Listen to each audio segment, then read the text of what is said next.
ਨੰਦਨ ਸਿਮਰਉ ਅੰਗਦ ਦੁਖ ਨਿਕੰਦਨ। ਗੁਰੂ ਅਮਰਦਾਸ ਜੀ ਹਿਰਦੈ ਨਿਤ ਧਿਆਵੋ ਹਿਰਦੈ ਕਰ ਜੋਰੀ। श्री हरि कृष्ण मनाओ बहो गुरु तेग बहादुर साहिब जी परम किरपाला जी परम किरपाला। श्री गुरु गोबिंद सिंह विशाला धरों धरा पर पुन पुन सीसा जी पुन पुन सीसा। बंदों बार बार जगदीशा जा मैं अमृत ज्ञान है माणक भगत बैराग।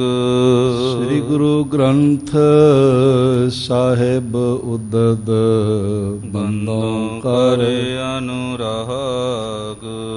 एक अंकारा सतगुरु ते प्रसाद सच होए। वाहिगुरु जी की फतेह है बिघ्न बिनाशन सोए।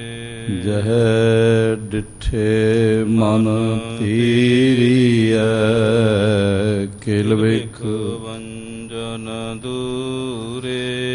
सो क्यों विसरै माओ मैं जो रहया पर पूरे।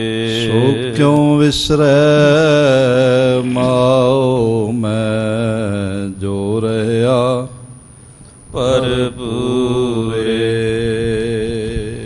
सतनाम श्री वाहिगुरु साहिब जी। एहो संसै मन मोहि विसाला। सकत सहत सह कष्ट कराला। सुनत भिखारी गिरा उचारी। एह मन मुख की रीत विचारी। परम सन्मान आवर साहिब कमाल बारगाह इनायत के मालक कलयुगी जीवों के उद्धार करता साहिब सहाबा जोत रूप हर आप महिमा दे मालक तन तन गुरु पिता श्री गुरुदेव गुरु ग्रंथ साहिब जी दे महान बरकतमयी इनायतमयी श्री चरण कमलों च विराजमान गुरु प्यारी साध संगत। गुरुदेव जी दी महान इनायत दा सदका साडे सारियां दे सिर ते मेहरमतमई रखे हथ दा सदका जीवन दा अज दा दिन भी प्राप्त होया।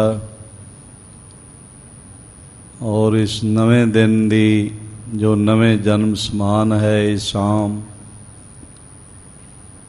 अजीजुल नवाज गनीमुल खराज पातशाह कादरे हर कार गुरु गोबिंद सिंह बेकसारा यार गुरु गोबिंद सिंह साहिब जी दे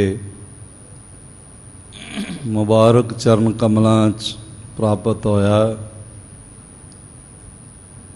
सतगुरु जी दी महान वड्याई सौदर चौंकी दे गायन हर कीरत हमरी रह राज साहिब जी के पाठ ਆਰਤੀ ਆਰਤਾ ਜੀ ਕੇ ਗਾਏ ਨ ਅਰਦਾਸਾਂ ਬੇਨਤੀਆਂ ਜੋਦੜੀਆਂ ਤੇ ਫਿਰ ਸਾਹਿਬ ਜੀ ਦੇ ਹੁਕਮਨਾਮੇ ਆਪ ਨੇ ਸਰਵਣ ਕੀਤੇ ਹਨ। ਕੁਝ ਸਮਾਂ ਹੋਰ ਗੁਰੂਦੇਵ ਪਾਤਸ਼ਾਹ ਗੁਰੂ ਅਰਜਨ ਸਾਹਿਬ ਜੀ ਦੀ ਮਹਾਨ ਜੀਵਨੀ ਜੀਵਨ ਕਥੜੀਆਂ ਜਿਨ੍ਹਾਂ ਨੂੰ ਸੁਣ ਕੇ ਜੀਵਨ ਰਜ਼ਾ ਨਾਲ ਭਰ ਜਾਂਦਾ ਹੈ, ਪੈ ਪਾਵਣੀ ਵਿੱਚ ਆ ਜਾਂਦਾ ਹੈ, ਰਾਹੀਂ ਗੁਰੂ ਦੀਦਾਰ ਪ੍ਰਾਪਤ ਕਰ ਸਕੀਏ। ਇਸ ਲਈ ਜਿਤਨੇ ਮਾਤਾ ਭਰਾਤਾ ਹਾਜ਼ਰੀਨ ਇੱਥੇ ਸਾਹਿਬ ਜੀ ਦੇ ਦਰਬਾਰ ਅਤੇ ਸੰਸਾਰ ਭਰ ਵਿੱਚ ਆਪਣੇ ਆਪਣੇ ਪਰਿਵਾਰ 'ਚ ਬੈਠ ਕੇ ਦੀਦਾਰ ਕਰ ਰਹੇ ਹੋ, ਗੁਰੂਦੇਵ ਜੀ ਦੀ ਪਾਵਨ ਫਤਿਹ ਦੁਆਰਾ ਸਾਂਝ ਬਣਾਈਏ। ਵਾਹਿਗੁਰੂ ਜੀ ਕਾ ਖਾਲਸਾ, ਵਾਹਿਗੁਰੂ ਜੀ ਕੀ ਫਤਿਹ। ਕੱਲ ਤੱਕ ਸਰਵਣ ਕਰਦਿਆਂ ਇਤਨਾ ਆਪਨੇ ਸਰਵਣ ਕੀਤਾ ਕਿ ਗੁਰੂ ਅਰਜਨ ਦੇਵ ਮਹਾਰਾਜ ਜੀ ਦੇ ਇੱਕ ਸਿੱਖ ਭਾਈ ਗੁਰਮੁਖ ਜੀ, ਉਹਨਾਂ ਨੇ ਮਹਾਰਾਜ ਜੀ ਦੇ ਚਰਨਾਂ 'ਚ ਪ੍ਰਾਰਥਨਾ ਕੀਤੀ ਕਿ ਹੇ ਸਤਿਗੁਰੂ, ਆਪ ਦੀ ਸਿੱਖੀ ਮਹਾਨ ਹੈ, ਵਡਿਆਈਆਂ ਨਾਲ ਭਰੀ ਹੋਈ ਹੈ। ਕੋਈ ਪੂਰਨ ਸਿੱਖ ਹੋਵੇ, ਰਜ਼ਾ 'ਚ ਰਾਜ਼ੀ ਰਹਿਣ ਵਾਲਾ, ਤੇ ਉਸ ਦੇ ਮਨ ਨੂੰ ਦੀਦਾਰ ਕਰਾਓ। ਭਾਵੇਂ ਇਸ ਤਰ੍ਹਾਂ ਦੇ ਗੁਰਸਿੱਖ ਬਹੁਤ ਸਨ ਜੋ ਮਹਾਰਾਜ ਜੀ ਦੀ ਰਜ਼ਾ ਵਿੱਚ ਚੱਲਦੇ, ਨਿਤਨੇਮ ਕਰਦੇ, ਜਪ ਕਰਦੇ, ਪੂਰੀ ਸ਼ਰਾਫਤ, ਇਮਾਨਦਾਰੀ ਤੇ ਨਿਮਰਤਾ ਨਾਲ ਚੱਲਦੇ।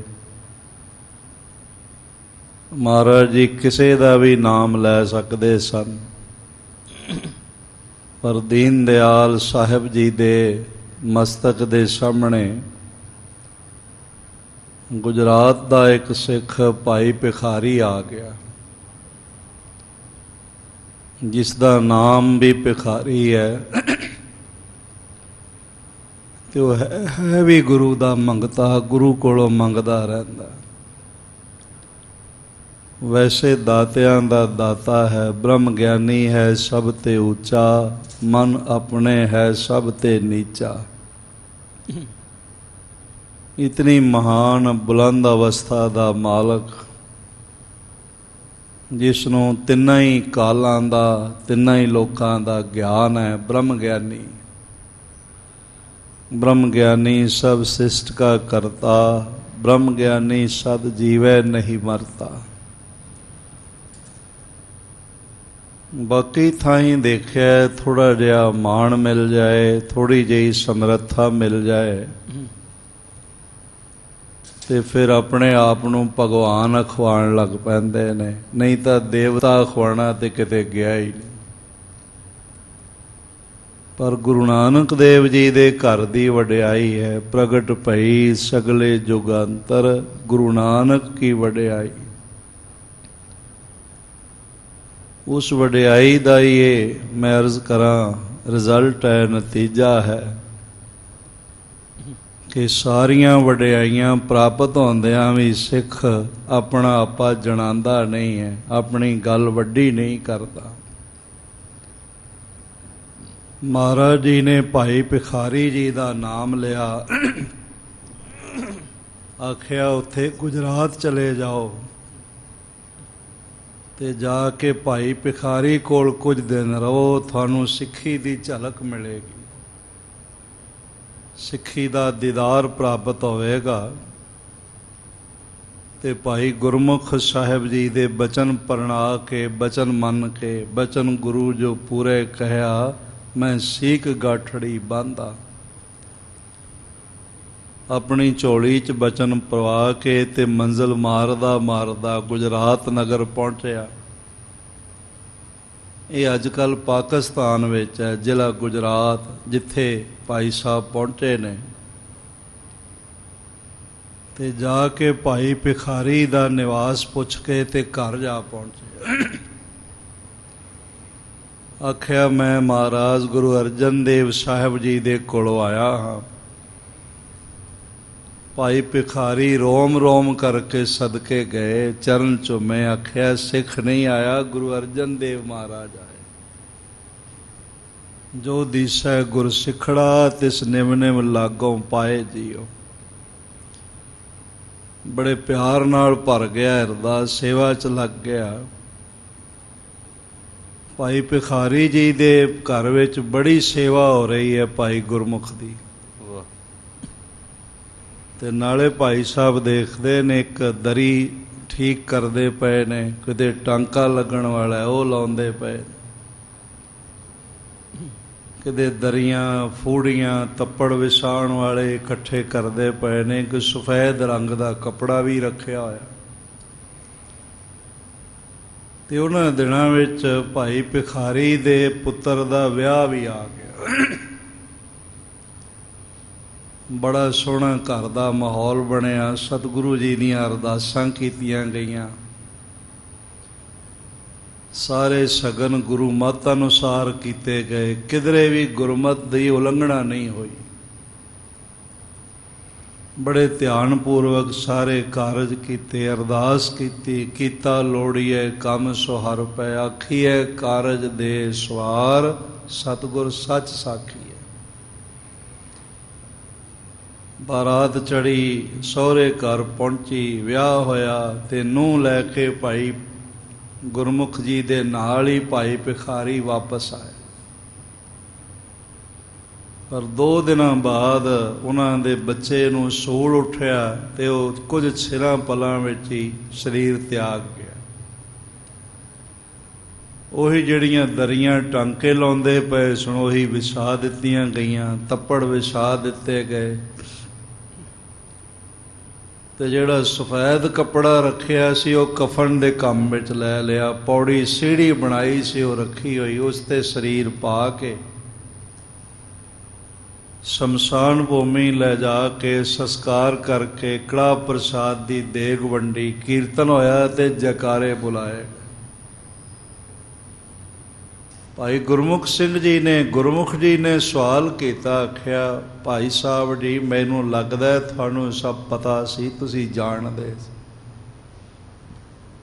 ਭਾਈ ਭਿਖਾਰੀ ਕਹਿਣ ਲੱਗੇ, ਹਾਂ ਸਤਿਗੁਰੂ ਜੀ ਦੀ ਮਿਹਰ ਸਦਕਾ, ਸੀਸ ਤੇ ਰੱਖੇ ਹੱਥ ਸਦਕਾ, ਗਿਆਨ ਅੰਜਨ ਗੁਰ ਦੀਆ, ਉਸ ਬਰਕਤ ਸਦਕਾ ਮੈਨੂੰ ਪਤਾ ਸੀ ਵੀ ਮੇਰੇ ਪੁੱਤਰ ਨੇ ਚਲਾਣਾ ਕਰ ਜਾਣਾ ਵਿਆਹ ਤੋਂ ਬਾਅਦ। ਤੇ ਭਾਈ ਭਿਖਾਰੀ ਕਹਿਣ ਲੱਗੇ ਫਿਰ ਦੂਜਾ ਗੁਰੂ ਦੀ ਰਜ਼ਾ ਵਿੱਚ ਰਹਿਣਾ ਮੈਨੂੰ ਮਹਾਰਾਜ ਨੇ ਆਗਿਆ ਦਿੱਤੀ ਹੈ। ਭਾਈ ਗੁਰਮੁਖ ਕਹਿਣ ਲੱਗੇ ਜੇ ਤੁਹਾਨੂੰ ਪਤਾ ਸੀ ਤੇ ਤੁਸੀਂ ਵਿਆਹ ਹੀ ਨਾ ਕਰਦੇ, ਕਿਉਂ ਕਿਸੇ ਦੀ ਧੀ ਦੀ ਜ਼ਿੰਦਗੀ ਬਰਬਾਦ ਹੋਣ ਦਿੱਤੀ। ਦੂਸਰਾ ਤੁਸੀਂ ਮਹਾਰਾਜ ਕੋਲ ਜਾ ਕੇ ਬੱਚੇ ਦੀ ਉਮਰ ਮੰਗ ਲੈਂਦੇ, ਤੁਹਾਨੂੰ ਮਿਲ ਜਾਂਦੀ। ਤੁਹਾਡਾ ਸਿਦਕ ਹੈ, ਭਰੋਸਾ ਹੈ, ਸੇਵਾ ਸਿਮਰਨ ਹੈ। ਭਾਈ ਸਾਹਿਬ ਜੀ ਨੇ ਜੋ ਜਵਾਬ ਦਿੱਤੇ ਨੇ ਆਓ ਸਾਰੇ ਸਰਵਣ ਕਰੀਏ। ਪੇਸ਼ਤਰ ਆਖੋ ਧੰਨ ਗੁਰੂ ਅਰਜਨ ਦੇਵ ਜੀ ਮਹਾਰਾਜ। ਇੱਕ ਵਾਰੀ ਫਿਰ ਸਾਰੇ ਆਖੋ ਜੀ ਧੰਨ ਗੁਰੂ ਅਰਜਨ ਦੇਵ ਜੀ ਮਹਾਰਾਜ। ਇਹੋ ਸੰਸੈ ਮਨ ਮੋਹਿ ਵਿਸਾਲਾ। ਭਾਈ ਗੁਰਮੁਖ ਕਹਿਣ ਲੱਗੇ ਬਾਕੀ ਸਭ ਕੁਝ ਠੀਕ ਹੈ, ਤੁਹਾਡਾ ਬੋਲ ਚਾਲ, ਤੁਹਾਡੀ ਸੇਵਾ ਭਾਵਨਾ, ਪ੍ਰੇਮ ਸਭ ਕੁਝ ਠੀਕ ਹੈ,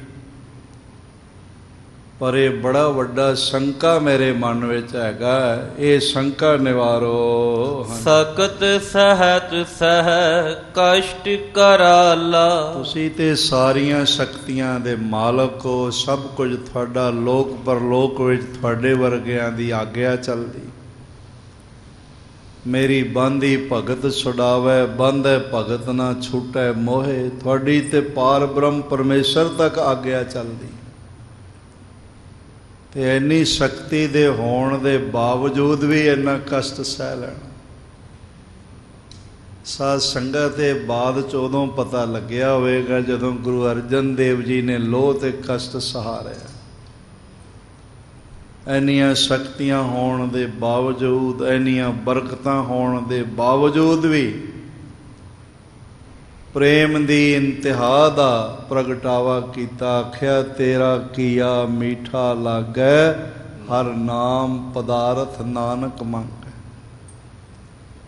ਸਮਰਪਣ ਦੀ ਜਿਹੜੀ ਹੱਦ ਸੀ ਉਸ ਨੂੰ ਮਹਾਰਾਜ ਨੇ ਪ੍ਰਗਟਾਇਆ, ਦਰਸਾਇਆ ਸੰਸਾਰ। ਆਖਿਆ ਮੈਨੂੰ ਇਹ ਬੜਾ ਸੰਸਾ ਹੈ ਬਈ ਸ਼ਕਤੀ ਦੇ ਹੁੰਦਿਆਂ ਹੋਇਆਂ ਤੁਸੀਂ ਇਤਨੇ ਵਿਕਰਾਲ ਭਿਆਨਕ ਕਸ਼ਟ ਆਪਣੇ ਤਨ ਤੇ ਸਹੇ ਹਨ, ਪਰਿਵਾਰ ਤੇ ਸਹਿ ਰਹੇ ਹੋ। ਸੁਨਤ ਭਿਖਾਰੀ ਗਿਰਾ ਉਚਾਰੀ। ਇਹ ਗੱਲ ਸੁਣ ਕੇ ਤੇ ਬੜੇ ਪ੍ਰੇਮ ਭਿੱਜੀ ਗਿਰਾ, ਪ੍ਰੇਮ ਭਿੱਜੇ ਬੋਲ, ਰਸ ਲਬਰੇਜ਼ ਬੋਲ ਭਾਈ ਭਿਖਾਰੀ ਜੀਆਂ ਨੇ ਆਖੇ ਹਨ। ਇਹ ਮਨ ਮੁਖ ਕੀ ਰੀਤ ਵਿਚਾਰੀ। ਇੱਕ ਵਾਰੀ ਆਖੋ ਸਤਨਾਮ ਸ੍ਰੀ ਵਾਹਿਗੁਰੂ। ਭਾਈ ਭਿਖਾਰੀ ਕਹਿਣ ਲੱਗੇ ਗੱਲ ਇਹ ਹੈ, ਇਹ ਮਨਮੁਖ ਦੀ ਗੱਲ ਹੈਗੀ ਹੈ ਬਈ ਸਭ ਕੁਝ ਸ਼ਕਤੀਆਂ ਹੁੰਦਿਆਂ ਹੋਇਆਂ ਉਹਨਾਂ ਨੂੰ ਵਰਤ ਲਵੇ ਔਰ ਮਹਾਰਾਜ ਕੋਲ ਗੱਲ ਕਰੇ ਤੇ ਰਜ਼ਾ ਵਿੱਚ, ਸ਼ੁਕਰਾਨੇ ਵਿੱਚ ਨਾ ਰਵੇ ਤੇ ਸਿਕਵੇ ਵਿੱਚ ਆ ਜਾਏ। ਗੁਰ ਕਹਿਆ ਸਾਕਾਰ ਕਮਾਹੋ ਦੀ ਜੀਵਨ ਜੁਗਤ ਨੂੰ ਭੁੱਲ ਜਾਏ। ਇਹ ਰੀਤੀ ਗੁਰਮੁਖਾਂ ਦੀ ਨਹੀਂ ਹੈ, ਮਨਮੁਖਾਂ ਦੀ ਹੈ। ਜਥਾ ਜੋਗ ਪਰਮੇਸ਼ਰ ਕਰੈ। ਗੁਰਮੁਖ ਦਾ ਸੁਭਾਅ ਹੈ ਬਈ ਜਿਵੇਂ ਪਰਮਾਤਮਾ ਕਰਦਾ ਹੈ ਉਹ ਕਰਦਾ ਹੀ ਉਸ ਤਰ੍ਹਾਂ ਜੋ ਯੋਗ ਹੁੰਦਾ ਹੈ। ਜੋ ਅਯੋਗ ਹੁੰਦਾ ਹੈ ਪਰਮਾਤਮਾ ਤੋਂ ਹੋ ਹੀ ਨਹੀਂ ਸਕਦਾ। ਜੈਸੇ ਸੂਰਜ ਵਿੱਚੋਂ ਕਦੀ ਅੰਧਕਾਰ ਨਹੀਂ ਨਾ ਨਿਕਲਦਾ, ਪਾਣੀ ਚੋਂ ਕਦੀ ਅੱਗ ਨਹੀਂ ਨਿਕਲਦੀ, ਇਸ ਤਰ੍ਹਾਂ ਅੱਗ ਨੂੰ ਬੁਝਾਉਂਦਾ ਹੈ ਪਾਣੀ। ਸੂਰਜ ਰੋਸ਼ਨੀ ਪ੍ਰਦਾਨ ਕਰਦਾ ਹੈ, ਅੰਧਕਾਰ ਦੂਰ ਹੋ ਜਾਂਦਾ ਹੈ। ਇਸ ਤਰ੍ਹਾਂ ਪਰਮਾਤਮਾ ਵੱਲੋਂ ਜਦੋਂ ਵੀ ਹੁੰਦਾ ਠੀਕ ਹੁੰਦਾ ਹੈ, ਯੋਗ ਹੁੰਦਾ ਹੈ, ਉਸ ਨੂੰ ਅਯੋਗ ਨਹੀਂ ਆਖਿਆ ਜਾ ਸਕਦਾ। ਤਿਸ ਮਹਿ ਦੁਖ ਸੰਸੈ ਜੋ ਧਰੈ। ਪਰ ਜਿਹੜਾ ਇਸ ਵਿੱਚ ਸੰਸੈ ਕਰਦਾ ਹੈ ਨਾ ਪਾਰ ਬ੍ਰਹਮ ਪਰਮੇਸ਼ਰ ਦੀ ਰਜ਼ਾ ਵਿੱਚ, ਉਹ ਮਨੁੱਖ ਦੁਖੀ ਹੁੰਦਾ ਹੈ। ਯਤਨ ਕਰਹਿ ਭਾਵੀ ਕੋ ਮੇਟਨ। ਔਰ ਜੇ ਕੋਈ ਇਸ ਤਰ੍ਹਾਂ ਦਾ ਯਤਨ ਕਰੇ ਬਈ ਜਿਹੜੀ ਭਾਵੀ ਹੈ, ਹੋਣ ਵਾਲੀ ਹੈ, ਜੋ ਰਜ਼ਾ ਹੈ, ਉਸ ਨੂੰ ਕਿਸੇ ਤਰ੍ਹਾਂ ਮਿਟਾ ਦਈਏ। ਮਹਾਰਾਜ ਜੀ ਦੀ ਆਗਿਆ ਹੈ, ਜੋ ਹੋਆ ਹੋਵਤ ਸੋ ਜਾਣੈ, ਪ੍ਰਭ ਆਪਣੇ ਕਾ ਹੁਕਮ ਪਛਾਨੈ। ਪਾਰ ਬ੍ਰਹਮ ਪਰਮੇਸ਼ਰ ਦੀ ਆਗਿਆ ਸਿੱਖ ਸਮਝਦਾ ਹੈ। ਤਿਸ ਕੋ ਪ੍ਰਭ ਸੰਗ ਕਬਹੂ ਨ ਭੇਟਨ। ਔਰ ਇਸ ਤਰ੍ਹਾਂ ਦੇ ਨਾਲ ਜਿਹੜਾ ਪਾਰ ਬ੍ਰਹਮ ਪਰਮੇਸ਼ਰ ਦੀ ਰਜ਼ਾ ਨੂੰ ਮਿਟਾਉਣ ਬਾਰੇ ਸੋਚਦਾ, ਮਿਟਾ ਤੇ ਨਹੀਂ ਸਕਦਾ। ਜੈਸੇ ਮੈਂ ਅਰਜ਼ ਕਰਾਂ, ਅੱਜ ਐਤਵਾਰ ਹੈਗਾ ਹੈ, ਐਤਵਾਰ ਦੀ ਸ਼ਾਮ ਹੈ, ਤੇ ਮੈਂ ਆਖਾਂ ਵੀ ਕਿਸੇ ਤਰ੍ਹਾਂ ਇਹ ਸ਼ਨੀਵਾਰ ਹੋ ਜਾਏ ਤੇ ਐਤਵਾਰ ਨਾ ਰਹੇ। ਤਾਰੀਖ ਜਿਹੜੀ ਹੈਗੀ ਉਹ 17 ਹੈ ਮਈ ਦੀ, ਤੇ ਮੈਂ ਆਖਾਂ 18 ਹੋ ਜਾਏ ਜਾਂ 16 ਹੋ ਜਾਏ, ਤੇ ਹੋਵੇਗੀ ਤੇ ਨਹੀਂ, ਪਰ ਮੈਂ ਪਰੇਸ਼ਾਨ ਹੋਵਾਂਗਾ ਇਸ ਕਰਕੇ ਵੀ ਅੱਜ 17 ਕਿਉਂ ਹੈਗੀ। ਇਸ ਤਰ੍ਹਾਂ ਜਿਹੜਾ ਮਨੁੱਖ ਪਾਰ ਬ੍ਰਹਮ ਪਰਮੇਸ਼ਰ ਦੀ ਰਜ਼ਾ ਨੂੰ ਮਿਟਾਉਣਾ ਚਾਹੁੰਦਾ, ਮਿਟਾ ਤਾਂ ਨਹੀਂ ਸਕਦਾ, ਕਿਉਂਕਿ ਉਹਦੇ ਵੱਸ ਦੀ ਗੱਲ ਨਹੀਂ ਹੈ। ਗਰਮੀ ਨੂੰ ਸਰਦੀ ਕਿਵੇਂ ਬਣਾਵੇ, ਸਰਦੀ ਨੂੰ ਮੌਸਮੇ ਬਹਾਰ ਕਿਵੇਂ ਬਣਾਵੇ, ਕਿਸੇ ਦੇ ਵੱਸ ਦੀ ਗੱਲ ਨਹੀਂ ਹੈ। ਸਾਰੀ ਖੇਡ ਪਾਰ ਬ੍ਰਹਮ ਪਰਮੇਸ਼ਰ ਦੇ ਹੱਥ ਵਿੱਚ। ਪਰ ਐਸਾ ਸੋਚਣ ਵਾਲਾ ਮਨੁੱਖ, ਉਸ ਦੀ ਝੋਲੀ ਇਸ ਅਵਗੁਣ ਨਾਲ ਭਰ ਜਾਂਦੀ ਹੈ ਕਿ ਉਹ ਕਦੀ ਪਰਮਾਤਮਾ ਨੂੰ ਨਹੀਂ ਮਿਲ ਸਕਦਾ। ਜੈਸੀ ਇੱਛਾ ਹੋਏ ਭਗਵਾਨ। ਇਸ ਲਈ ਜਿਸ ਤਰ੍ਹਾਂ ਦੀ ਇੱਛਾ ਪਾਰ ਬ੍ਰਹਮ ਪਰਮੇਸ਼ਰ ਦੀ ਹੋਵੇ, ਜੋ ਉਹ ਕਰਨਾ ਚਾਹੇ, ਜੋ ਵਰਤ ਰਿਹਾ ਹੈ, ਤਿਸ ਮਹਿ ਕੀ ਜਹ ਹਰਖ ਮਹਾਨ। ਉਸ ਪਾਰ ਬ੍ਰਹਮ ਪਰਮੇਸ਼ਰ ਦੀ ਰਜ਼ਾ ਵਿੱਚ ਮਹਾਨ ਖੁਸ਼ੀ ਦਾ ਪ੍ਰਗਟਾਵਾ। ਅਸੀਂ ਕਈ ਦਫਾ ਅਰਦਾਸ ਕਰਦੇ ਹਾਂ ਤੇ ਸਾਡੀ ਅਰਦਾਸ ਸੁਣੀ ਜਾਂਦੀ ਹੈ, ਮਹਾਰਾਜ ਕਿਰਪਾ ਕਰਕੇ ਮੰਨ ਲੈਂਦੇ ਨੇ। ਕਈ ਵਾਰੀ ਅਸੀਂ ਕਹਿੰਦੇ ਹਾਂ ਵੀ ਗੁਰੂ ਸੁਣਦਾ ਹੀ ਨਹੀਂ। ਉੱਥੇ ਵੀ ਇਸ ਤਰ੍ਹਾਂ ਸਹਿਮਤੀ ਹੋਵੇ, ਜੇ ਮੇਰੀ ਇੱਛਾ ਪੂਰੀ ਹੋ ਗਈ ਹੈ ਤਾਂ ਇਹ ਨਾ ਆਖੇ ਵੀ ਮੈਂ ਆਪਣੀ ਇੱਛਾ ਪੂਰੀ ਕਰਵਾ ਲਈ ਹੈ, ਮੈਂ ਗੁਰੂ ਨੂੰ ਕਹਿ ਦਿੱਤਾ, ਮੈਂ ਪਰਮਾਤਮਾ ਨੂੰ ਕਹਿ ਦਿੱਤਾ। ਉੱਥੇ ਭਾਵ ਲਿਆਵੇ ਵੀ ਹੇ ਗੁਰੂ, ਜੋ ਮੇਰੀ ਇੱਛਾ ਪੂਰੀ ਹੋਈ ਹੈ ਇਹ ਤਾਂ ਹੋਈ ਹੈ ਕਿਉਂਕਿ ਤੇਰੀ ਇੱਛਾ ਇਹੀ ਹੈਗੀ ਸੀ ਤਾਂ ਪੂਰੀ ਹੋਈ। ਜੇ ਤੇਰੀ ਇੱਛਾ ਨਾ ਹੁੰਦੀ ਮੇਰੀ ਇੱਛਾ ਪੂਰੀ ਨਹੀਂ ਹੋਣੀ ਸੀ। ਤੇ ਜੇ ਮੇਰੀ ਇੱਛਾ ਪੂਰੀ ਨਹੀਂ ਹੋਈ ਤੇ ਹੇ ਪਾਰ ਬ੍ਰਹਮ ਪਰਮੇਸ਼ਰ ਤੇਰੀ ਇੱਛਾ ਨਹੀਂ ਹੈਗੀ ਸੀ। ਇਸ ਲਈ ਦੋਹਾਂ ਹੀ ਹਾਲਾਤਾਂ ਵਿੱਚ ਜਿਹੜਾ ਗੁਰਮੁਖ ਹੈ ਉਹ ਪ੍ਰਸੰਨ ਰਹਿੰਦਾ ਹੈ ਤੇ ਆਨੰਦ ਦਾ ਅਨੁਭਵ ਕਰਦਾ ਹੈ। ਸਭ ਸੋ ਸਮ ਪ੍ਰਭ ਬੈਰ ਨ ਪ੍ਰੀਤ। ਔਰ ਇਸ ਤਰ੍ਹਾਂ ਸਾਰਿਆਂ ਨਾਲ ਸਮਾਨਤਾ ਦਾ ਰਿਸ਼ਤਾ ਹੁੰਦਾ ਹੈ, ਨਾ ਕਿਸੇ ਨਾਲ ਵੈਰ, ਨਾ ਕਿਸੇ ਨਾਲ ਵਿਰੋਧ, ਨਾ ਕਿਸੇ ਨਾਲ ਨੇੜਤਾ, ਨਾ ਦੂਰੀ। ਸਾਰਿਆਂ ਨੂੰ ਗੁਰਮੁਖ ਇੱਕੋ ਜਿਹਾ ਸਮਝਦੇ ਹਨ। ਕਰਮ ਹੇਰ ਫਲ ਦੇਹ ਸੁਨੀਤ। ਔਰ ਇਸ ਤਰ੍ਹਾਂ ਦੇ ਨਾਲ ਪਾਰ ਬ੍ਰਹਮ ਪਰਮੇਸ਼ਰ ਕਰਮ ਵੇਖ ਕੇ ਫਲ ਦਿੰਦਾ। ਭਾਵ ਜਿਸ ਤਰ੍ਹਾਂ ਦਾ ਕੋਈ ਕਰਮ ਕਰਦਾ ਹੈ ਕਰਤਾ ਪੁਰਖ ਉਸ ਤਰ੍ਹਾਂ ਦਾ ਫਲ ਉਹਦੀ ਝੋਲੀ 'ਚ ਪਾ ਦਿੰਦਾ ਹੈ। ਕਸ਼ਟ ਆਏ ਕਰ ਸਕਤ ਹਰਾਵੇ। ਔਰ ਇਸ ਤਰ੍ਹਾਂ ਦੇ ਕਸ਼ਟ ਆਏ ਕਰ ਸਕਤ ਹਰਾਵੇ। ਜੇ ਕਿਸੇ ਤੇ ਕਸ਼ਟ ਆ ਜਾਏ ਤੇ ਕਸ਼ਟ ਨੂੰ ਦੇਖ ਕੇ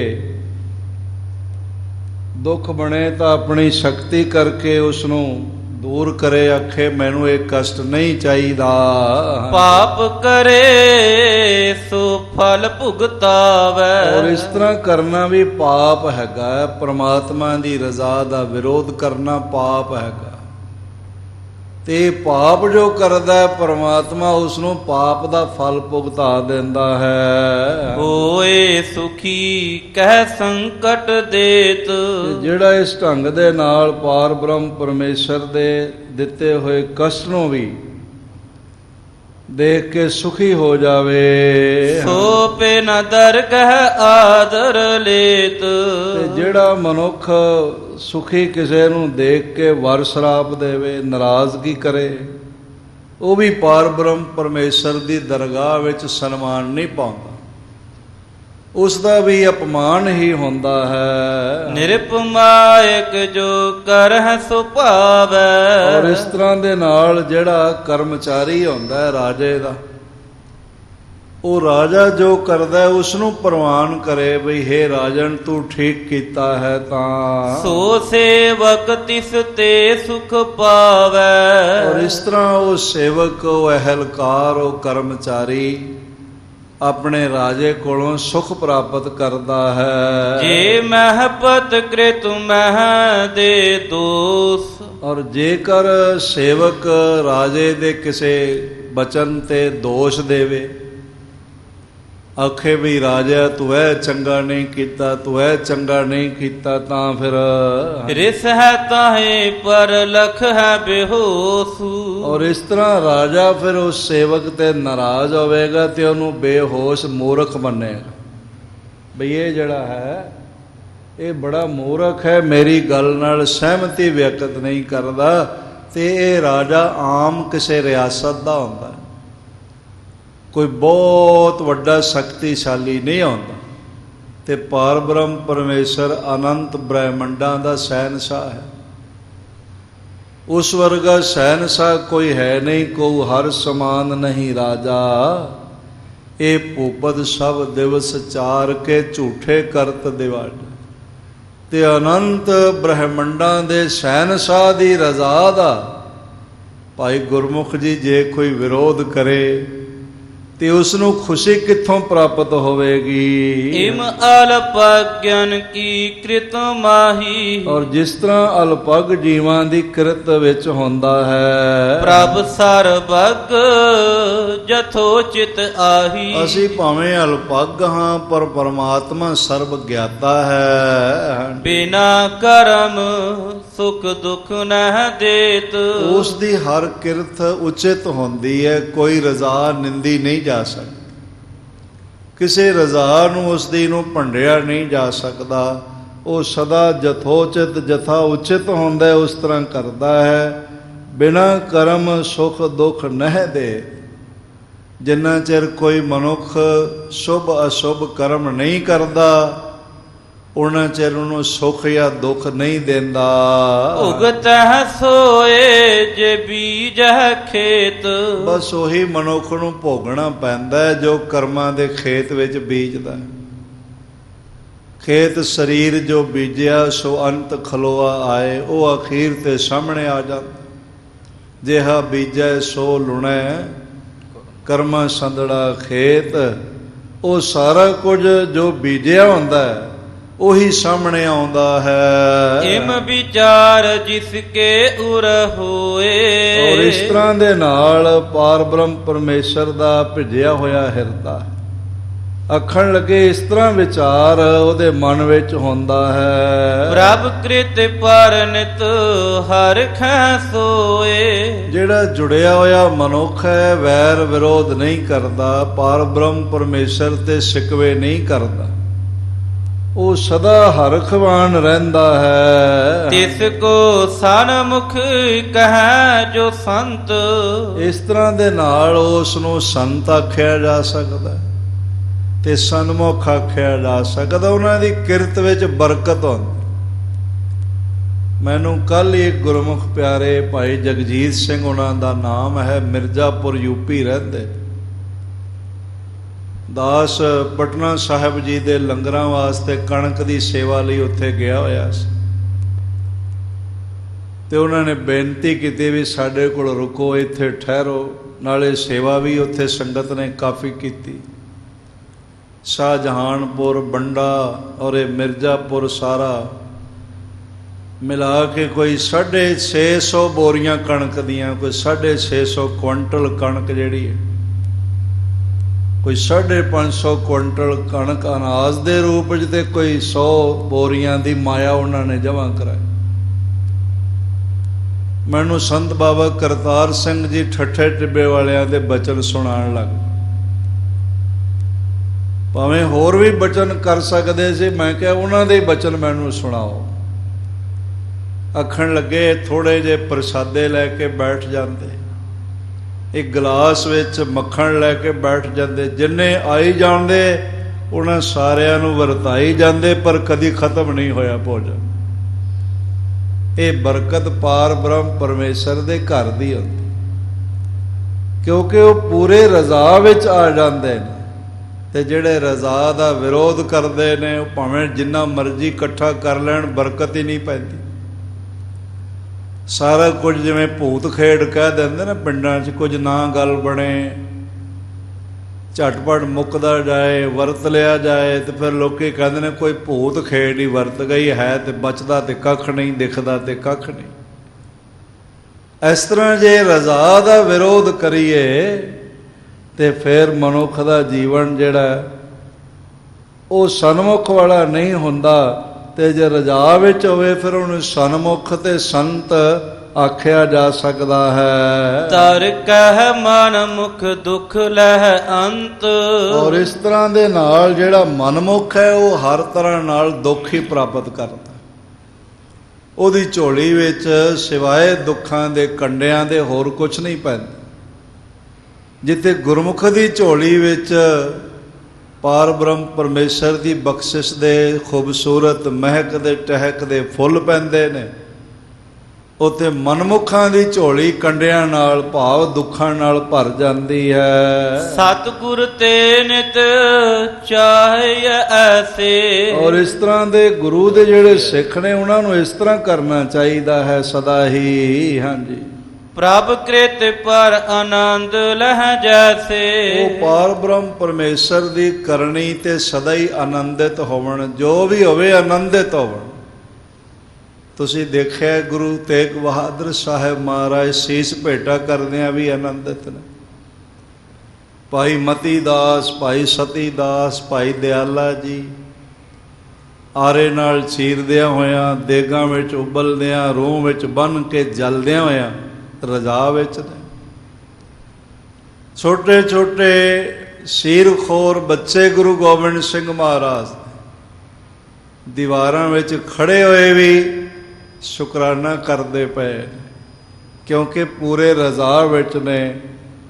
ਨੌਜਵਾਨ ਬੱਚੇ ਮਹਾਰਾਜ ਜੀ ਦੇ ਸਾਹਿਬਜ਼ਾਦਾ ਬਾਬਾ ਅਜੀਤ ਸਿੰਘ ਜੀ ਸਾਹਿਬ, ਬਾਬਾ ਜੁਝਾਰ ਸਿੰਘ ਜੀ ਸਾਹਿਬ ਚਮਕੌਰ ਦੀ ਜੰਗ ਵਿੱਚ ਸ਼ਹੀਦੀਆਂ ਪਾਉਂਦੇ ਹੋਏ ਮੁਸਕਰਾ ਰਹੇ, ਤੇ ਚਾਰ ਚਾਰ ਪੁੱਤਰ ਵਿਛੜ ਜਾਣ, ਦੋ ਸਾਹਮਣੇ ਸ਼ਹੀਦ ਹੋ ਜਾਣ, ਤੇ ਰਜਾ ਵਿੱਚ ਰਾਜੀ ਰਹਿੰਦੇ ਹੋਏ ਗੁਰੂ ਗੋਬਿੰਦ ਸਿੰਘ ਮਹਾਰਾਜ ਜੈਕਾਰੇ ਬੁਲਾ ਰਹੇ ਨੇ। ਕਾਰਨ ਕੀ ਹੈ? ਰਜ਼ਾ ਵਿੱਚ ਰਹਿਣ ਦੀ ਜਾਚ ਸਿਖਾਉਂਦੇ ਪਏ ਨੇ ਮਹਾਰਾਜ, ਵੀ ਸਿੱਖ ਨੇ ਰਜ਼ਾ ਵਿੱਚ ਕਿਵੇਂ ਵਿਚਰਨਾ ਹੈ। ਨਾਸਵੰਤ ਦ੍ਰਿਸ਼ਮਾਨ ਪਦਾਰਥ, ਬਾਕੀ ਸਾਰੇ ਸੰਸਾਰ ਦੇ ਪਦਾਰਥ ਨੇ, ਭਾਵੇਂ ਗਿਆਨ ਹੈ, ਧਨ ਹੈ, ਰੂਪ ਹੈ, ਸਰੀਰਕ ਬਲ ਹੈ, ਸਮਾਜਿਕ ਬਲ ਹੈ, ਰਾਜ ਸਿੰਘਾਸਣ ਹੈ, ਇਹ ਸਾਰੇ ਪਦਾਰਥ ਨਾਸ਼ਵੰਤ ਹਨ, ਨਾਸ਼ ਹੋ ਜਾਣ ਵਾਲੇ ਹਨ। ਇਨ ਲਗ ਜਨਮ ਨਾ ਖੋਏ ਅਕਾਰਥ। ਭਾਈ ਭਿਖਾਰੀ ਕਹਿਣ ਲੱਗੇ, ਭਾਈ ਗੁਰਮੁਖ ਜੀ ਇਹਨਾਂ ਨਾਲ ਲਗਾਓ ਪਾ ਕੇ, ਪ੍ਰੇਮ ਪਾ ਕੇ, ਲੋੜ ਤਾਂ ਹੈਗੀ, ਇਹਨਾਂ ਨਾਲ ਲੋੜਾਂ ਪੂਰੀਆਂ ਕਰਨੀਆਂ ਮੁਬਾਰਕ ਹੈ, ਪਰ ਜੇ ਇਹਨਾਂ ਦੀ ਮਮਤਾ ਵਿੱਚ ਹੀ ਗੁਆਚ ਜਾਏ ਤੇ ਆਪਣਾ ਬੇਗਾਨਾ ਨਾ ਦੇਖੇ, ਧਰਮ ਅਧਰਮ ਨਾ ਦੇਖੇ, ਉਚਿਤ ਅਨੁਚਿਤ ਨਾ ਦੇਖੇ, ਤਾਂ ਫਿਰ ਮਨੁੱਖ ਆਪਣਾ ਜਨਮ ਜ਼ਾਇਆ ਕਰ ਲੈਂਦਾ ਹੈ। ਮਮ ਸੁਤ ਨੂਖਾ ਕਰਮ ਜਿਮ ਕੀਨ। ਔਰ ਇਸ ਤਰ੍ਹਾਂ ਦੇ ਨਾਲ ਜਿਹੜੀ ਮੇਰੀ ਨੂੰਹ ਹੈਗੀ ਹੈ ਤੇ ਪੁੱਤਰ ਹੈਗਾ, ਇਹਨਾਂ ਜਿਵੇਂ ਦਾ ਕਰਮ ਕੀਤਾ ਸੀ ਉਸ ਤਰ੍ਹਾਂ ਦਾ ਫਲ ਇਹਨਾਂ ਦੀ ਝੋਲੀ 'ਚ ਪੈ ਗਿਆ ਹੈ। ਸੋ ਵੀ ਸੁਨੋ ਕਰ ਸੰਸਹੀਨ। ਔਰ ਇਸ ਤਰ੍ਹਾਂ ਦੀ ਸੋ ਵੀ ਸੁਨੋ ਕਰ ਸੰਸਹੀਨ, ਉਹ ਵੀ ਭਾਈ ਗੁਰਮੁਖ ਜੀ ਸੁਣ ਲਓ ਬਈ ਇਹ ਕਿਉਂ ਹੋਇਆ ਹੈ, ਕਿਸ ਲਈ ਹੋਇਆ ਹੈ, ਤਾਂ ਕਿ ਤੁਹਾਡੇ ਸ਼ੰਕੇ ਦਾ ਨਾਸ਼ ਹੋਵੇ। ਤਪਸੀ ਹੁਤੋ ਪ੍ਰਥਮ ਕੇ ਜਨਮ। ਇਹ ਜਿਹੜਾ ਸਾਡਾ ਪੁੱਤਰ ਹੈ ਭਾਈ ਗੁਰਮੁਖ ਜੀ, ਇਹ ਪਿਛਲੇ ਜਨਮ ਵਿੱਚ ਤਪਸਵੀ ਸੀ, ਜੰਗਲਾਂ ਵਿੱਚ ਰਹਿੰਦਾ ਸੀ, ਤਪੱਸਿਆ ਕਰਦਾ ਸੀ, ਨਗਰ ਵਿੱਚ ਆ ਕੇ ਫੇਰੀ ਲਾ ਕੇ ਜੋ ਮਾੜਾ ਮੋਟਾ ਭੋਜਨ ਮਿਲ ਜਾਣਾ ਉਹ ਕਰ ਲੈਣਾ ਤੇ ਫਿਰ ਜੰਗਲ ਚਲੇ ਜਾਣਾ। ਇਸ ਤਰ੍ਹਾਂ ਕਠਿਨ ਤਪੱਸਿਆ ਇਹ ਕਰਦਾ ਰਿਹਾ ਹੈ। ਪੁਰ ਤੇ ਜਾਚ ਖਾਏ ਰਹਿ ਬਨਮਾ। ਔਰ ਇਸ ਤਰ੍ਹਾਂ ਦੇ ਨਾਲ ਨਗਰ ਵਿੱਚੋਂ ਯਾਚਨਾ ਕਰਕੇ, ਭੋਜਨ ਕਰਕੇ ਤੇ ਜੰਗਲ ਵਿੱਚ ਨਿਵਾਸ ਰੱਖਦਾ ਸੀ। ਤਪ ਕਰ ਪਰਮੇਸ਼ਰ ਆਰਾਧੇ। ਔਰ ਇਸ ਤਰ੍ਹਾਂ ਦੇ ਨਾਲ ਤਪ ਕਰਦਾ ਰਿਹਾ, ਪਰਮੇਸ਼ਰ ਦੀ ਆਰਾਧਨਾ ਕਰਦਾ ਰਿਹਾ। ਮਹਾਜਤਨ ਤੇ ਇੰਦਰੈ ਸਾਧੇ। ਬੜੇ ਯਤਨ ਨਾਲ ਇੰਦਰੀਆਂ ਨੂੰ ਵੀ ਇਹਨੇ ਆਪਣੀਆਂ ਨੂੰ ਸਾਧਿਆ। ਜੈਸੇ ਪਰਤਰੀਆ ਰੂਪ ਨ ਪੇਖੈ ਨੇਤਰ, ਸਾਧ ਕੀ ਟਹਿਲ ਸੰਤ ਸੰਗ ਹੇਤ, ਕਰਨ ਨ ਸੁਨੈ ਕਾਹੂ ਕੀ ਨਿੰਦਾ, ਸਭ ਤੇ ਜਾਣੇ ਆਪਸ ਕੋ ਮੰਦਾ। ਇਸ ਤਰ੍ਹਾਂ ਦੀ ਸਾਧਨਾ ਕਰਨੀ ਬਹੁਤ ਜ਼ਿਆਦਾ ਔਖੀ ਔਰ ਹੁੰਦੀ ਨਹੀਂ, ਪਰ ਜੇ ਨਾਮ ਨਾਲ ਕੋਈ ਜੁੜ ਜਾਏ ਨਾ ਤੇ ਫਿਰ ਸਾਰੀਆਂ ਇੰਦਰੀਆਂ ਆਪੇ ਸੰਤੋਖੀਆਂ ਜਾਂਦੀਆਂ, ਸਾਰੇ ਇੰਦਰੇ ਆਪਣੇ ਆਪ ਖੁਦ ਬਖੁਦ ਵਸ ਹੋ ਜਾਂਦੇ ਹਨ।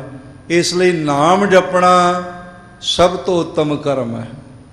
ਭਾਈ ਭਿਖਾਰੀ ਸਾਹਿਬ ਕਹਿਣ ਲੱਗੇ ਵੀ ਇਸ ਢੰਗ ਨਾਲ ਤਪੱਸਿਆ ਕਰਕੇ, ਸਾਧਨਾ ਕਰਕੇ, ਆਰਾਧਨਾ ਕਰਕੇ ਇਹ ਇੰਦਰੇ ਵਸ ਕੀਤੇ ਹੋਏ ਸਨ। ਹਾਂਜੀ। ਇੱਕ ਦਿਨ ਪੁਰ ਤੇ ਚਲਿਓ ਅਗਾਈ। ਇੱਕ ਦਿਨ ਨਗਰ ਵਿੱਚੋਂ ਲੰਘਦਾ ਜਾ ਰਿਹਾ ਸੀ, ਅਗਲੇ ਪਾਸੇ ਅੱਗੇ ਜਾ ਰਿਹਾ ਸੀ ਨਗਰ ਤੋਂ। ਬਾਰ ਬਧੂ ਲਖ ਰੂਪ ਲੁਭਾਈ। ਔਰ ਇਸ ਤਰ੍ਹਾਂ ਦੇ ਨਾਲ ਇਸਨੇ ਇੱਕ ਬਾਰ ਵਧੂ, ਇੱਕ ਵੇਸਵਾ ਨੂੰ ਦੇਖ ਲਿਆ, ਜਿਸ ਦੇ ਰੂਪ ਤੇ ਮੋਹਿਤ ਹੋ ਗਿਆ ਤੇ ਉਹ ਵੀ ਇਸ ਦੇ ਰੂਪ ਤੇ ਮੋਹਿਤ ਹੋ ਗਈ। ਤਪਸੀ ਦੇਖਤ ਮਨ ਬਿਰਮਾਇਓ।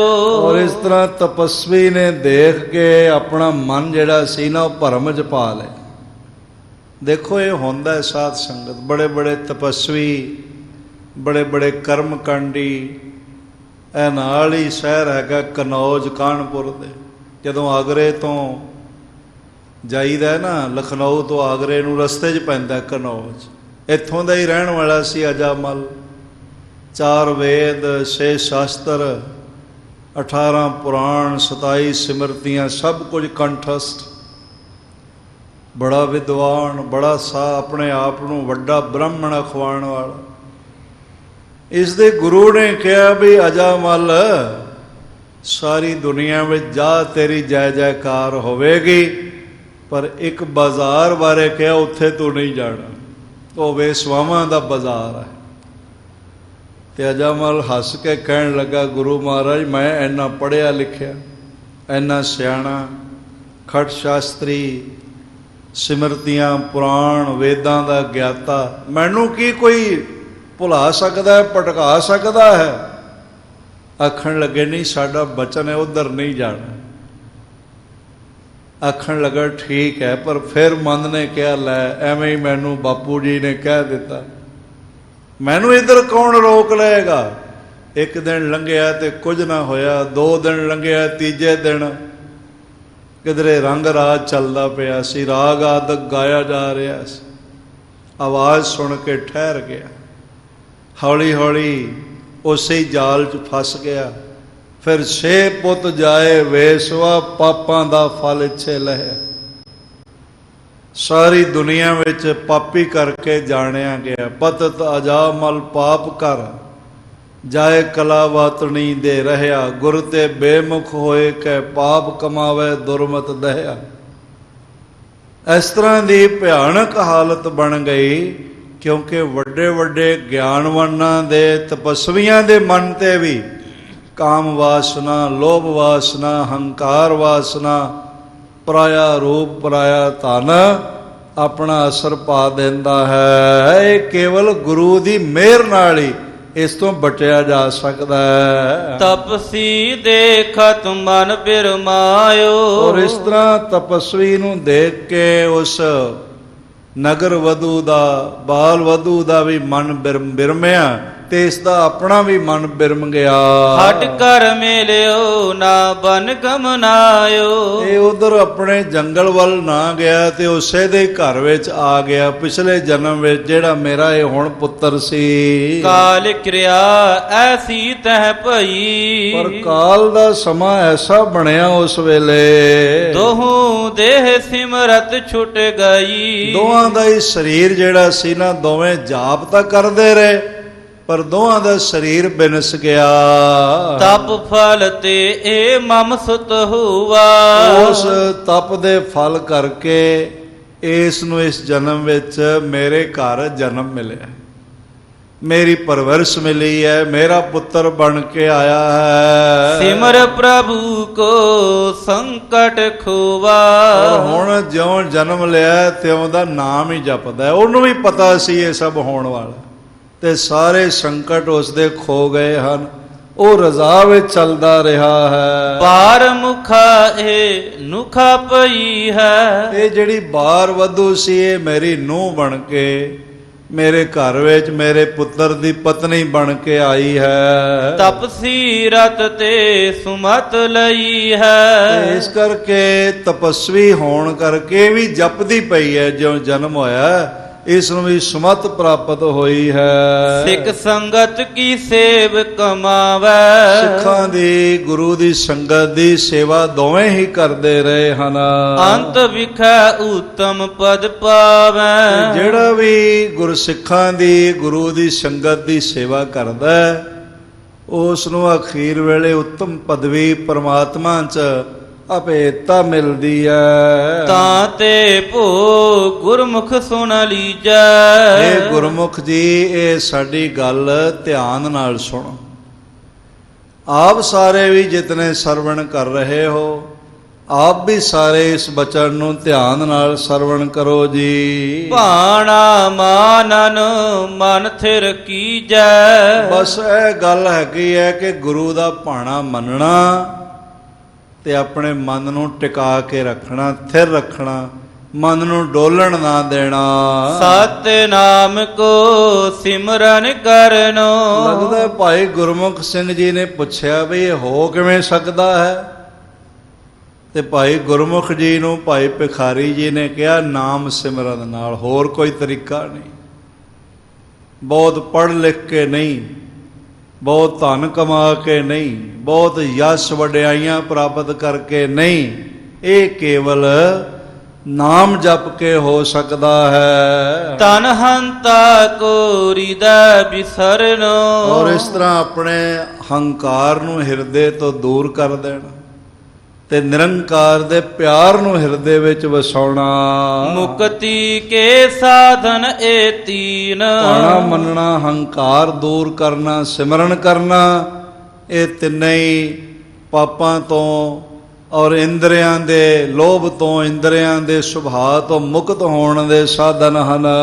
ਕਹਿ ਗੁਰੂ ਅਰ ਸੰਤ ਪ੍ਰਵੀਨ। ਇਹ ਜਿਹੜੇ ਪ੍ਰਵੀਨ ਸਿਆਣੇ ਮਹਾਂਪੁਰਖ ਨੇ ਤੇ ਗੁਰੂ ਸਾਹਿਬ ਆਪ ਹਨ, ਉਹ ਇਹ ਫਰਮਾਨ ਕਰਦੇ ਹਨ।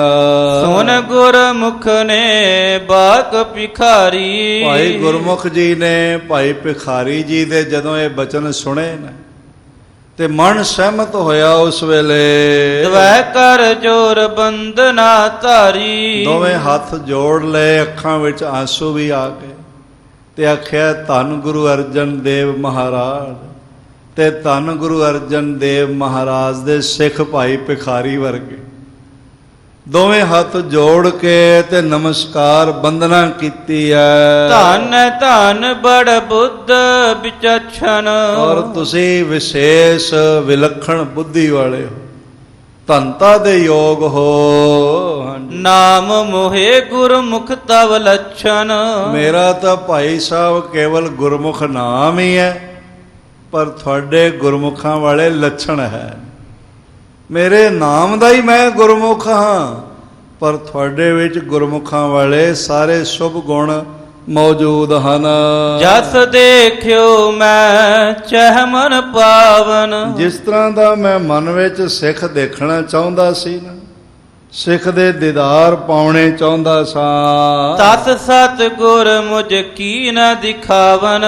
ਧੰਨ ਹਨ ਗੁਰੂ ਅਰਜਨ ਦੇਵ ਮਹਾਰਾਜ। ਜਿਸ ਤਰ੍ਹਾਂ ਦਾ ਮੈਂ ਸਿੱਖ ਦੇਖਣਾ ਚਾਹੁੰਦਾ ਸੀ, ਉਸ ਤਰ੍ਹਾਂ ਦਾ ਸਿੱਖ ਉਹਨਾਂ ਨੇ ਮੈਨੂੰ ਭਾਈ ਭਿਖਾਰੀ ਜੀ ਤੁਹਾਡੇ ਰੂਪ ਵਿੱਚ ਦਿਖਾ ਦਿੱਤਾ ਹੈ। ਤੁਝ ਦਰਸ਼ਨ ਤੇ ਪਾਪ ਮਿਟਾਵੈ। ਔਰ ਇਸ ਤਰ੍ਹਾਂ ਤੇਰਾ ਤਾਂ ਜੀਵਨ ਇਸ ਤਰ੍ਹਾਂ ਦਾ ਮਹਾਨ ਹੈ ਭਾਈ ਭਿਖਾਰੀ ਜੀ, ਤੁਹਾਡੇ ਦਰਸ਼ਨ ਕੀਤਿਆਂ ਹੀ ਪਾਪ ਮਿਟ ਜਾਂਦੇ।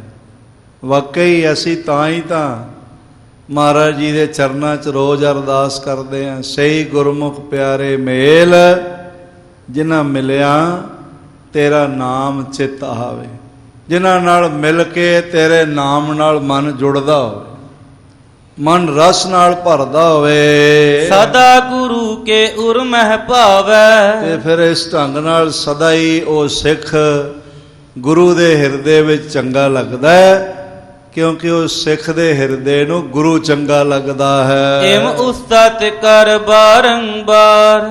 ਇਸ ਤਰ੍ਹਾਂ ਬਾਰ-ਬਾਰ ਭਾਈ ਭਿਖਾਰੀ ਜੀ ਦੀ ਉਸਤਤ ਭਾਈ ਗੁਰਮੁਖ ਜੀ ਨੇ ਕੀਤੀ ਹੈ। ਦੀਨ ਹੋਏ ਚਰਨਨ ਸਿਰ ਧਾਰ। ਬੜੀ ਨਿਮਰਤਾ ਨਾਲ, ਪ੍ਰੇਮ ਨਾਲ ਹਿਰਦਾ ਭਰਿਆ ਹੋਇਆ ਤੇ ਭਾਈ ਭਿਖਾਰੀ ਜੀ ਦੇ ਚਰਨਾਂ ਤੇ ਸਿਰ ਰੱਖ ਦਿੱਤਾ ਭਾਈ ਗੁਰਮੁਖ ਜੀ ਨੇ। ਭਇਓ ਵਿਸਰ ਜਨ ਗੁਰਪੁਰ ਆਇਓ। ਇਸ ਤਰ੍ਹਾਂ ਉੱਥੋਂ ਇਜਾਜ਼ਤ ਲੈ ਕੇ, ਵਿਦਾ ਲੈ ਕੇ ਫਿਰ ਮਹਾਰਾਜ ਗੁਰੂ ਅਰਜਨ ਦੇਵ ਸਾਹਿਬ ਮਹਾਰਾਜ ਜੀ ਕੋਲ ਸ੍ਰੀ ਅੰਮ੍ਰਿਤਸਰ ਸਾਹਿਬ ਪਹੁੰਚਿਆ ਹੈ। ਨਿਸਚਾ ਭਿਖ ਸਿੱਖ ਕੋ ਬਿਸਮਾਇਓ। ਔਰ ਇਸ ਤਰ੍ਹਾਂ ਸਿੱਖ ਦਾ ਭਰੋਸਾ ਦੇਖ ਕੇ ਭਾਈ ਭਿਖਾਰੀ ਜੀ ਦਾ ਬੜਾ ਵਿਸਮਾਦਿਤ ਹੈ, ਬੜਾ ਆਨੰਦਿਤ ਹੈ।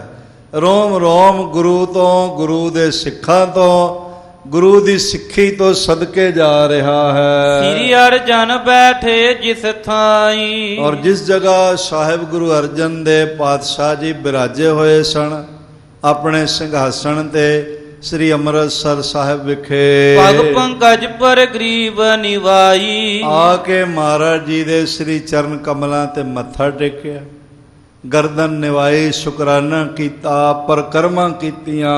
ਮੁਸਕਾਵਤ ਸ੍ਰੀ ਮੁਖ ਸੋ ਕਹਿਓ। ਤੇ ਧੰਨ ਧੰਨ ਗੁਰੂ ਅਰਜਨ ਦੇਵ ਸਾਹਿਬ ਮੁਸਕਰਾ ਪਏ। ਇੱਕ ਦਫਾ ਮਹਾਰਾਜ ਜੀ ਦੀ ਮੁਸਕਰਾਹਟ ਤੋਂ ਸਦਕੇ ਜਾਂਦਿਆਂ ਹੋਇਆ ਆਪਣੀ ਰਸਨਾ ਤੇ ਮਹਾਰਾਜ ਦੇ ਚਰਨ ਪਾਓ ਤੇ ਆਖੋ ਧੰਨ ਗੁਰੂ ਅਰਜਨ ਦੇਵ ਜੀ ਮਹਾਰਾਜ। ਕੈਸੋ ਸਿੱਖ ਜਾਏ ਤੈ ਲਹਿਓ। ਆਖਣ ਲੱਗੇ ਭਾਈ ਗੁਰਮੁਖ ਜੀ ਦੱਸ ਕਿਹੋ ਜੇ ਸਿੱਖ ਦੇ ਦਰਸ਼ਨ ਕਰਕੇ ਆਇਆ, ਕਿਸ ਤਰ੍ਹਾਂ ਦਾ ਸਿੱਖ ਤੈਨੂੰ ਮਿਲਿਆ। ਇਸ ਨੇ ਜੋ ਭਾਵ ਵਿਅਕਤ ਕੀਤੇ ਨੇ ਹੁਣ ਕੱਲ੍ਹ ਆਪ ਜੀ ਦੇ ਨਜ਼ਰ ਕਰਾਂਗੇ। ਅੱਜ ਬੜੀ ਇਕਾਗਰਤਾ ਨਾਲ ਆਪ ਨੇ ਸਰਵਣ ਕੀਤਾ, ਵਕਤ ਦਾ ਤਕਾਜ਼ਾ ਹੈ।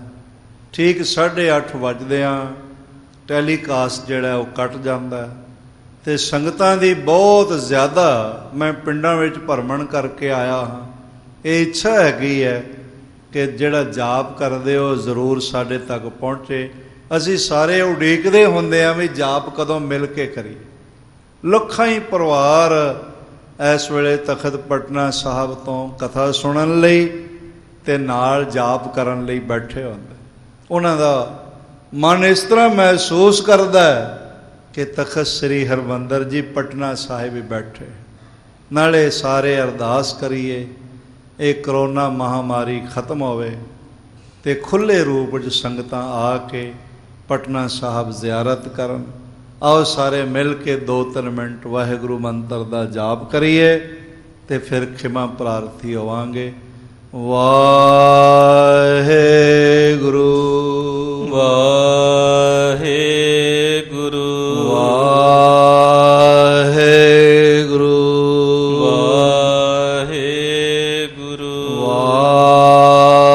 ਵਾਹਿਗੁਰੂ ਵਾਹਿਗੁਰੂ ਵਾਹਿਗੁਰੂ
ਵਾਹਿਗੁਰੂ ਵਾਹਿਗੁਰੂ